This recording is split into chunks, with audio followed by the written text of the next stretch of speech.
Hi, I'm Ken Howard, and welcome to the Gay Therapy LA podcast. Today is a special bonus episode of the podcast, and it's a departure from my usual content here on the show.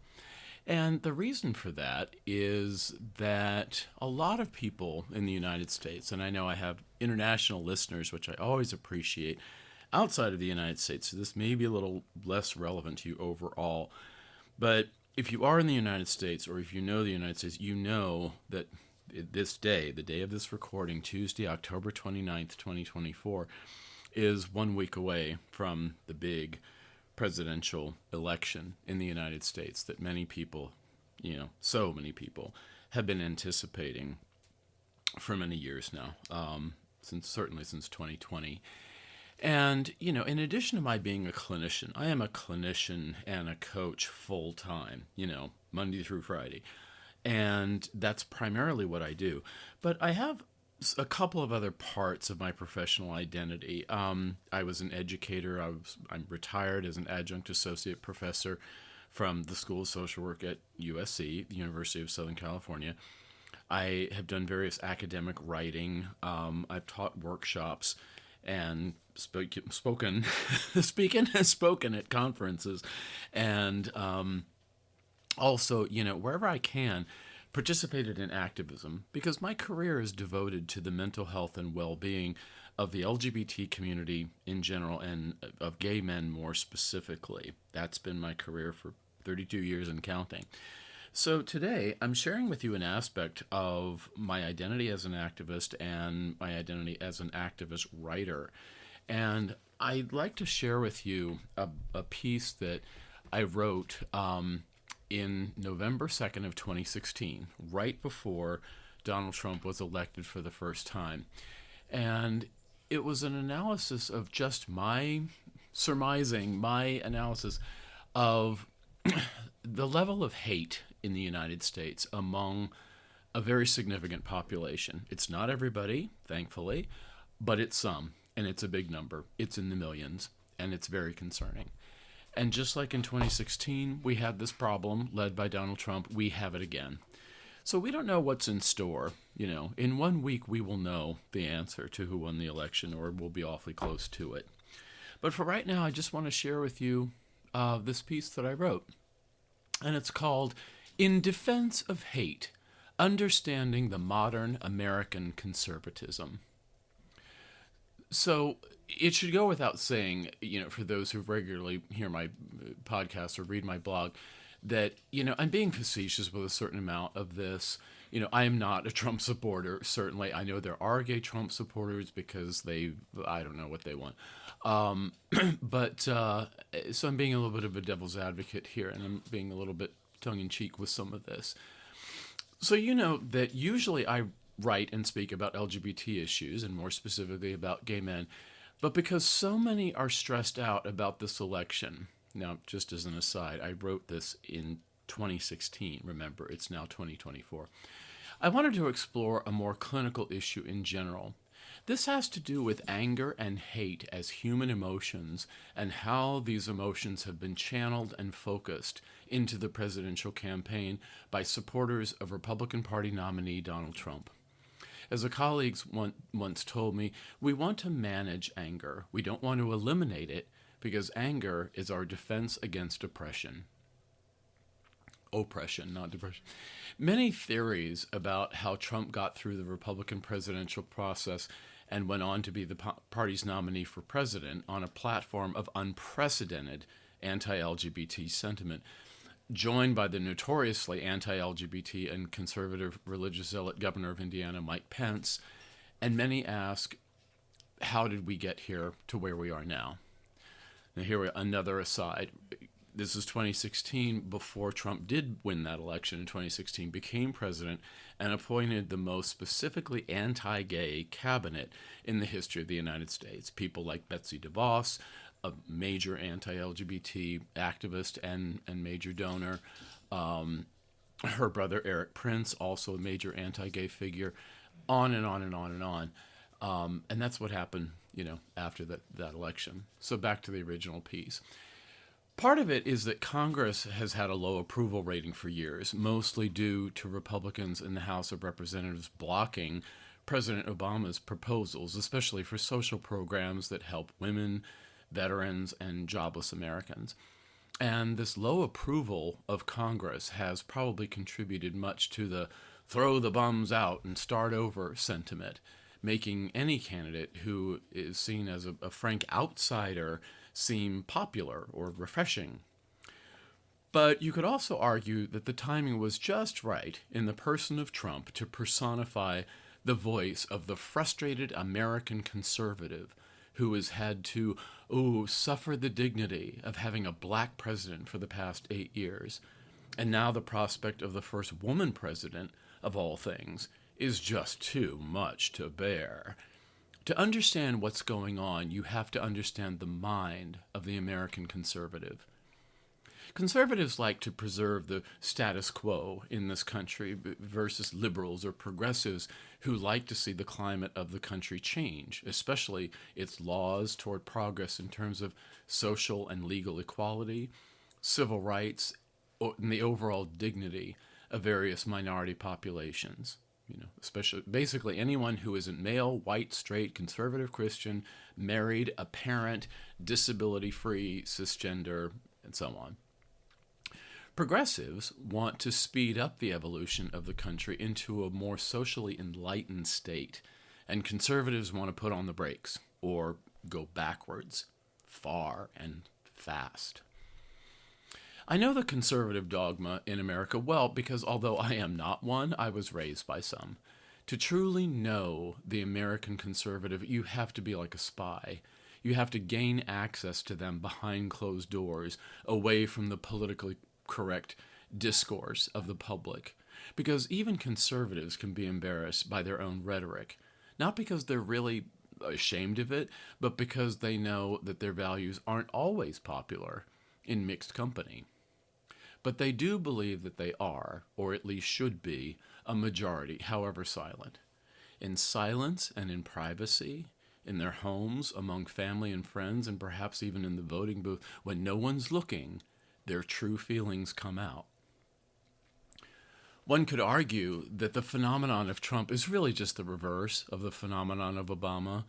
America wasn't racist enough to prevent a black president from being elected twice, but they are racist enough to have some, many, who have bitten their collective tongue for the past 8 years, biding their time, perhaps patiently and quietly, and sometimes loudly, when they could finally speak up against the progressive tide of civil law in recent years. In Trump, they are, to them, finally having their say, relieved and unleashing their passions, their true feelings about what they think should be the case in the United States. Many have said that Trump gives a voice to that silent, frustrated, silenced American who has had to witness the torturous affront of seeing a black man elected president, as opposed to shining a president's shoes. As they saw their gay and lesbian fellow Americans achieve national equal civil marriage rights, as opposed to seeing them frustrated and left out of the legal and financial benefits of state and federal civil marriage, as they saw more and more women in a position to force them to call them their boss when they didn't even recognize the right of any woman to be called a boss, when they saw millions of undeserving, lazy fellow Americans or immigrant residents of America get access to health care at the expense of those noble American generous health insurance companies. In short, Trump gives a voice long suppressed to the glory and righteousness of hate, and to his supporters, it feels great. Love is sometimes defined as wanting the best for someone or for good fortune to smile on them. Hate is sometimes defined as wanting bad things to happen to someone, not by chance or arbitrarily, but because the person who meets some kind of bad fate deserves it, because they are guilty of being inherently inferior by who they are. Not for any actions they've done, but merely for being who they are.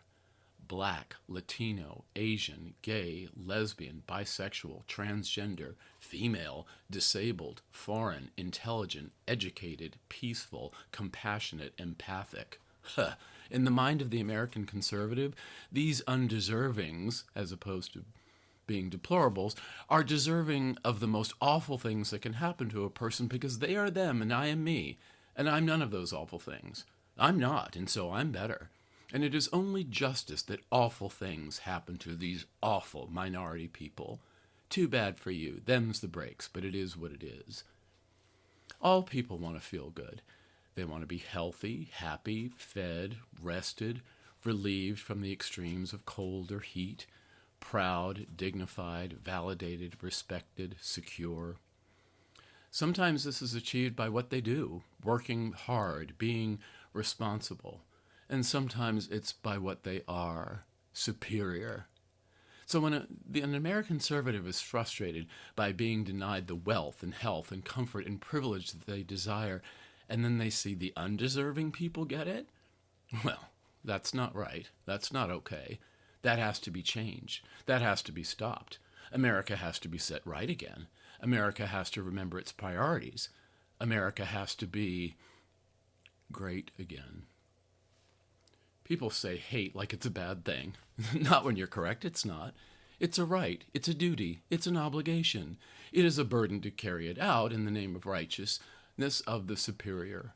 When the American conservative is against anti-LGBT hate crimes legislation, it's because committing hate crimes against LGBT Americans should not only be not illegal, but it is the duty under the rules of God, which are greater than the rules of man. When the American conservative believes that women do not have the right to safe and legal abortion, or baby murder, and it results in women attempting incompetent abortion procedures illegally in dark alley or backroom hidden offices, they deserve to die if they're in the process of committing a murder anyway. Not only can they be allowed to die, but they should, because they deserve it for their crimes. When the American conservative wants to allow state laws that allow an LGBT person to be fired from the job, regardless of their job performance, just for being LGBT, they deserve it. For the American conservative, not only are these workers not deserving of protection, they're worthy of unemployment and poverty and lack of health care and illness and agony and death, because they're LGBT and undeserving of any basic dignities. To the American conservative, hate is not a bad thing. It is a symbol of justice, ambition, dignity, safety, power, and life itself. As the Emperor in Star Wars said to Darth Vader, "Give in to your hate." Hate is exhilarating, it's empowering, it's motivating. It's what makes you feel alive, and it lets you know that you are not powerless and you are not alone. It brings people together in the cause of righteousness and protects the deserving from the affronts that the undeserving call rights or progress or equality, but which fail to acknowledge and respect the truth that the deserving are superior, and laws and attitudes and policies, customs, operation, and daily living in every aspect of government, in every state, in every community should reflect just that. In a very small way, the thrill of victory in your average sports game can be this way. You celebrate, you jump up and down, you smile, you pump your fist in the air, and you go, yeah, yeah! You defeated your opponent, you conquered them. They suffered, and to the victor go the spoils. Trump supporters and the American conservatives are the same way. When you are superior, you get goodies that the undeserving don't get to have, whether you're taking home the Stanley Cup or having a valid insurance card. To the American conservative, LGBT Americans don't have rights because they are abnormal and sinners in the eyes of God himself, and undeserving of equal rights because they're not of equal character. To the American conservatives, African Americans and Latinos are inherently inferior ethnicities to whites, so they don't get the same goodies either. How can it be fair for the undeserving to have the same goodies as the deserving? Where's the justice in that? You have to earn your goodies or you don't get any. To the American conservative, American people, well, white Christian people, are superior to all other peoples on the face of the earth, in all nations, and national and global government policy should reflect that, nothing more, nothing less. Immigrants are unwelcome because the deserving should have much more before the undeserving have any. It is not enough that I have enough to eat. I must also watch you starve. To the American conservative, God made woman to serve man, all in its order and place, and it's been this way for millennia, and still is in much of the world. Women don't get equal goodies because they're not men, and men are superior by the highest order that exists. American conservative women feel this way themselves, vital to Trump's power and power to the American conservative in their sheer numbers alone. They're happy to sacrifice their own happiness in having equal rights if it means they are compliant with the rules they see worthy of respecting and obeying. And any woman who disagrees with this is undeserving and should be severely punished for violating the rules of God, which should in turn be the rules of America.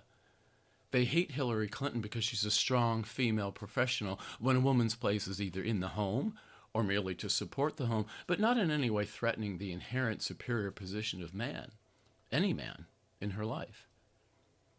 To the American conservative, it's all very clear, black and white, pun intended, with no critical thinking or shades of gray or empathy, because if you give the inferior an inch, they will take a mile. They can't be trusted to take what they are given and be quiet. They're always wanting more, as if they want as much as the deserving, which is ridiculous. And this has to be defended against with laws and prisons and dollars and fists and guns. The undeserving will know their place, or they will be forced to know their place by any means necessary, because that is the way God made it. When Trump supporters wear hats and shout and applaud and wear t-shirts and carry signs, they're celebrating. They're rejoicing that their voice is finally heard, and that the undeserving are finally getting challenged on this peace, love, equality bullshit that just isn't so because it cannot be so as long as they're undeservings. It worked so well for so long. Women couldn't vote, blacks couldn't vote, LGBT Americans were hidden in closets with no legal rights, and active legal oppression to punish them for their crimes. And white Americans had the place they should have, in the majority, in control, and preventing others from the illusion that they also are somehow worthy. Trump gives voice to those long silence by women's lib, gay rights, no nukes, give peace a chance, black is beautiful, si se puede, I'm okay, you're okay, what the world needs now is love, and all that other bunch of lies that threaten the order of things of how they have always been and always should be and must be again. When the voice is unleashed, it's a celebration in word and deed and song. Finally, a chance to set things right again, to make things as they should be again, to let your feelings out again, to speak your mind again, to take your power again, to put them all in their place again, to make America great again. Hate? Don't knock it till you tried it. For millions of American conservative, it is life as they know it. And it is awesome. Okay, that's the end of the piece. And as you can see, I gave it a little bit of a dramatic reading there. You know, I have a history in theater. That's the piece. And I think it's timely. And make of it what you will. It's about raising awareness, and it's about maybe motivating, re-motivating all of us to look at activism and to look for justice. We'll go back to our regularly scheduled programming with the next episode. Until then, thanks, and I'll see you next time.